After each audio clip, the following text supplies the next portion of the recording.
ni Yesu ufite urufunguzo rw'ibizaba ni nawe umenya ibidukwiye kuko ari we ugena byose ni Yesu ufite urufunguzo rw'ibizaba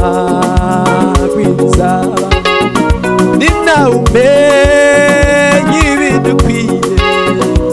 kuko ari we ugena byose ni Yesu ufite urufunguzo rw'ibizaba ni nawe umenya ibidukwiye kuko ari we ugena byose singitinya ibyago n'akaga kose kuko ari Yesu ugena byose ntanezezwa n'umubabaro abana b'abantu bahura nawo singitinya ibyago n'akaga kose kuko ari Yesu ugena byose kandi ntanezezwa n'umubabaro abana b'abantu bahura nawo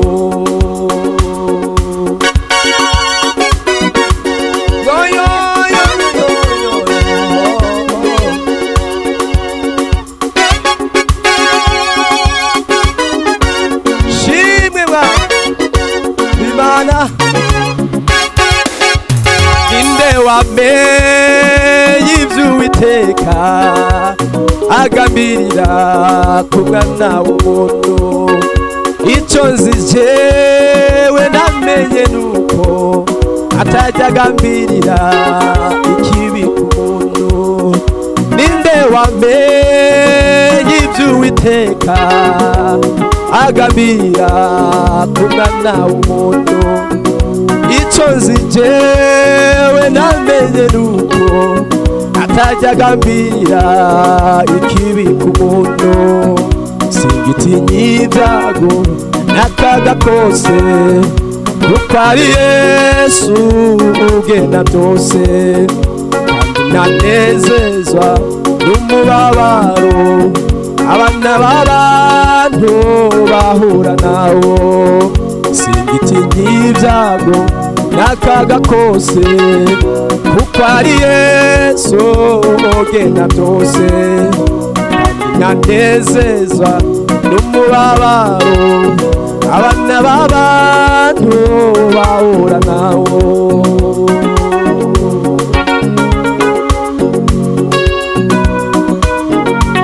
uri umwami umunyarukundo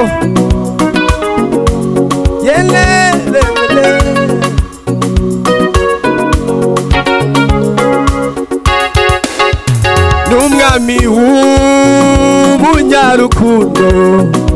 imbabazi ze zimpora hafi yemeye gupfa zira ibyaha by'abari mw'isi kubera urukundo n'umwami w'umunyarukundo imbabazi ze zimpora hafi yemeye gupfa zira ibyaha kubera urukundo n'umwami w'umunyarukundo imbabazi ze zimpora hafi yemeye gupfa zira ibyaha by'abari mw'isi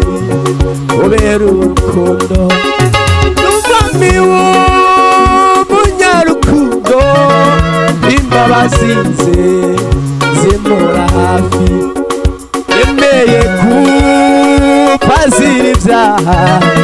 by'abari mw'isi kubera urukundo singitinya ibyago n'akaga kose kuko ari Yesu ugena byose kandi ntanezezwa n'umubabaro abana b'abantu bahura nawo sintinya ibyago n'akaga kose kuko ari Yesu ugena byose kandi ntanezezwa n'umubabaro abana b'abantu bahura nawo.